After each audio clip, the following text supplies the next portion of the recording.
los factores de deforestación, las actividades de deforestación, la actividad minera, están provocando una modificación del ciclo normal, al ciclo hidrológico, ¿no? Y bueno, más acentuados en la Amazonía, en Cobija, cuando nos referimos a las lluvias a las fuertes precipitaciones con volúmenes altos que generan que sobrepasan el nivel de transporte de los caudales, ¿no? O sea, el nivel de transporte que tiene la cuenca se han elevado y por lo tanto se han desbordado. Eso es, bueno, nos encontramos un punto preocupante no solamente en la Amazonía, sino casi en el contexto de todos los sistemas de vida del mundo, casi, ¿no? Por ejemplo, se inunda Sao Paulo, la temperatura en Bahía Blanca, en Argentina, sube a 45 grados. Estamos hablando de la situación anormal y nos encontramos en un punto inflexible, ¿ya no?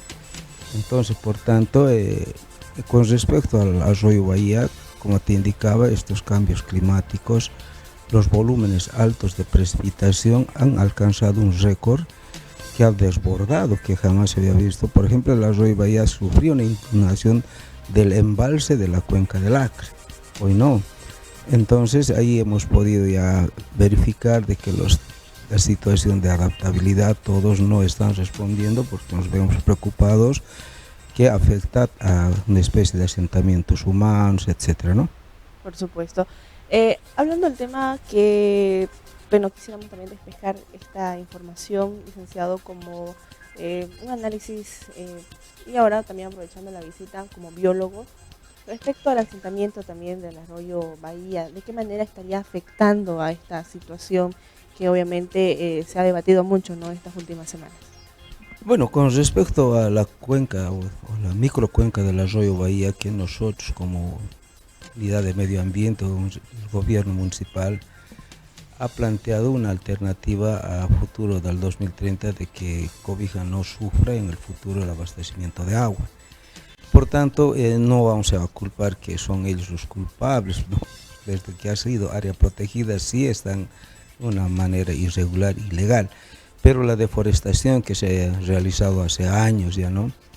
Estamos sufriendo las consecuencias de la situación anormal del ciclo hidrológico, que no solamente provoca inundación, sino provoca deslizamientos, provoca derrumbes, y ahí es la pérdida, afecta a la producción y afecta a la salud con el tema del posamiento de aguas, generación de microorganismos, etcétera. Pero nosotros lo que planteamos a nivel nacional, las autoridades en los tres niveles, ¿no?, nacional, departamental, municipal, por ser un área fronteriza, se tiene que analizar políticas con mucho más seriedad con respecto a los asentamientos humanos, con respecto a las acciones de implementación de obras industriales, proyectos industriales que deben permitir la no contaminación y también deben permitir la restauración del bosque.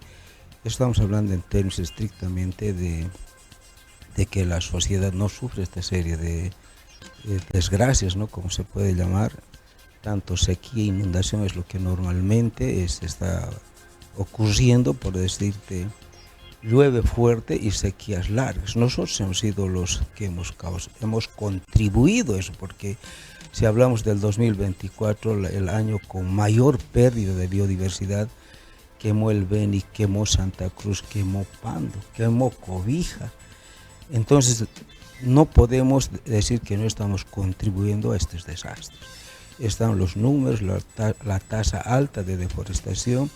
En la zona urbana la mala planificación es constante, la solicitud de urbanización en áreas que los suelos, que sin el estudio de suelos correspondientes se han realizado. ¿Esto ahora serían los efectos actualmente, licenciado? Correcto, por ejemplo, cuando se ha deforestado en forma masiva, no hay, digamos, el efecto amortiguador, no hay los árboles que frenaban los vientos, no hay los árboles que hacen que el agua pueda llegar a la capa freática. Todo es por escorrentía en la velocidad de la precipitación, hace que las aguas empiecen a juntarse y corran con mucho mayor velocidad. Entonces, son muchos elementos que es interesante compartir, pero el municipio de Cobija es el más afectado, por ejemplo, por el tema de que se encuentra en zona fronteriza, tanto el Acre y tanto el Bahía que es fundamental para el abastecimiento de agua. El Acre quiere un medio de transporte. En ese sentido, ese cambio brusco de hace años, la gente no tomó en cuenta que se ha asentado en zonas de inundación y zonas inestables para la construcción. Y si se sigue manteniendo eso, ¿quién ha de responder a futuro? Lo que nosotros, por eso informamos y reflexionamos de que estamos en un punto inflexible, estamos en un punto sin retorno. O sea, queremos mantener nuestras temperaturas, queremos mantener la producción de oxígeno, queremos mantener la producción de carbono, tenemos que mantener lo que tenemos, no nos conformemos en decir de que yo quiero desarrollar, yo quiero producir, cuando evidentemente es contrario al bienestar. El tema agua, el tema aire, el tema ambiente es otra cosa. Por supuesto. Ahora, licenciado, ¿qué tipo de estrategias se podría proponer, por ejemplo, en la parte bióloga, ¿no? Para poder dar una mejor solución, un mejor panorama ante, bueno, lo que se está sucediendo actualmente, el tema de las inundaciones? No, fundamentalmente como biólogos no vamos a plantear una solución, lo que estamos es informando y reflexionando que las políticas tienen que ser mucho más serias con respecto a la conservación y el uso sostenible. ¿Pero qué se podría proponer para poder mejorar? Cuando hay entidades, por eso se han creado las áreas protegidas, para usar sosteniblemente, para cuidar los ojos de agua, para cuidar los sistemas de producción o los sistemas de producción natural, por ejemplo, los sistemas forestales maderables, no maderables, que producen oxígeno, aire, estabilizan suelo, eso hay que mantener. O sea, las zonas que, por ejemplo, deforestadas, hay que restaurar el bosque. Y entre las políticas nacionales ha ingresado, por lo menos en la Amazonía está ingresando, no podemos esperar los frutos rápidamente, sino a mediano plazo con respecto a la creación de áreas protegidas, ¿no es cierto? Por ejemplo, en Cobija tenemos que empezar a promocionar o implementar el sistema de áreas verdes, pero con una política seria. Por ejemplo, tenemos el Parque de las Aves, y que a veces continuamente es vulnerado, continuamente lo incendian. Entonces, ese es un tema de concientización. Si queremos tener un ambiente, queremos que ya no, las inundaciones no nos provoquen daños, tenemos que evitar la mala planificación, que es lo que han hecho diferentes propietarios, lo han incendiado para poder vender lotes. Esas políticas tienen que analizarse, tienen que plantearse otra forma de usar el sistema de vida, ¿no? Por ejemplo, si esto es para bosque, tiene que ser para bosque. Así nos guste, no nos guste, esto es lo que estamos pasando. O sea, si Cobija el año pasado ha alcanzado el nivel más alto de inundación, se ha inundado hasta San Felipe, 7, 9 barrios, y recurrimos a la ayuda cuando no estamos capacitados para responder eso. Es un tema de que hay que empezar a plantear políticas de uso sostenido y buena planificación, que estamos sufriendo, la estamos sufriendo. Cuando hablamos de recursos, estamos hablando de que el Bahía no había tenido ese tipo de desborde, pero ahora lo hay. Y había entre asentamientos ilegales. Entonces estamos hablando de la situación de una política mala con respecto al desarrollo y una política no eficiente en cuanto al uso sostenible de los recursos naturales.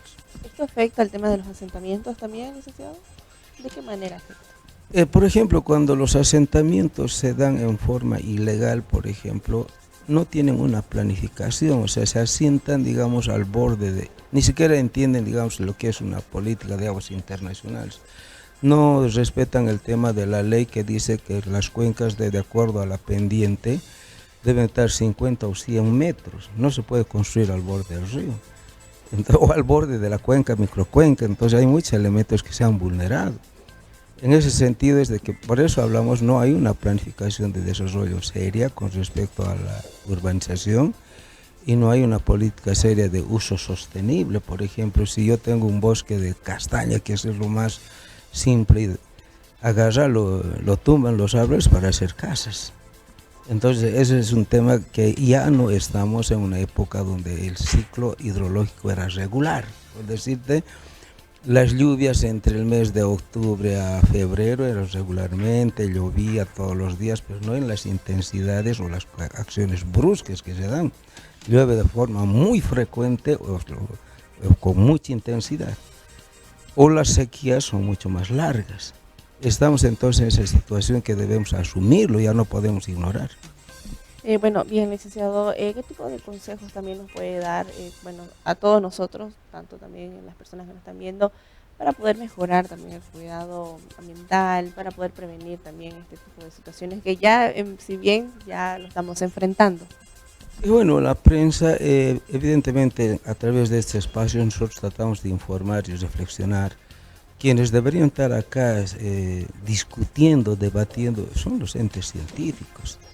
Son las ONGs las que trabajan, que tienen que ser mucho más serias. Por ejemplo, la Universidad Amazónica de Pando ha sido creada para conservar la Amazonía. La Universidad Amazónica de Pando se ha expandido una gran cantidad de carreras, pero no entendemos por qué estamos viendo que se necesita la mano de obra calificada, pero que no ha habido una respuesta, por ejemplo, al tema del uso sostenible de la Amazonía. La minería ha crecido, la deforestación se mantiene, la ganadería sigue el tema de rosetumba para la producción pecuaria, agropecuaria. Entonces, si la Universidad Amazónica es un ente científico, no estoy contra el sector ni los docentes, puede que tengamos falencias, pero son los encargados de realizar simposios, talleres, proyectos, programas en función a lo que está ocurriendo actualmente en la Amazonía. Y en eso juega igual un papel importante el gobierno central, el gobierno departamental y el gobierno municipal. Todo está integrado, nada está aislado. Por tanto, es eso lo que la prensa tiene que empezar a ser un poco más persuasiva, tiene que ser más investigativa en este aspecto y tiene que confrontar, o sea, ¿de quién es la tarea? Es de todos, pero ¿quiénes son específicamente los que deben hacer trabajo? Continuamente se va deslizando el tema de la cuenca del Acre, continuamente se va contaminando el arroyo Bahía, pero no nos ponemos a debatir y discutir seriamente la situación. Muy bien. Bueno, de esta manera queremos agradecer por este análisis, también por este consejo que nos da respecto a la situación, ¿no?, de las inundaciones que se estaría presentando ya. Y bueno, gracias, licenciado. Esperamos tenerlo en otra oportunidad también para poder también seguir debatiendo ante esta situación.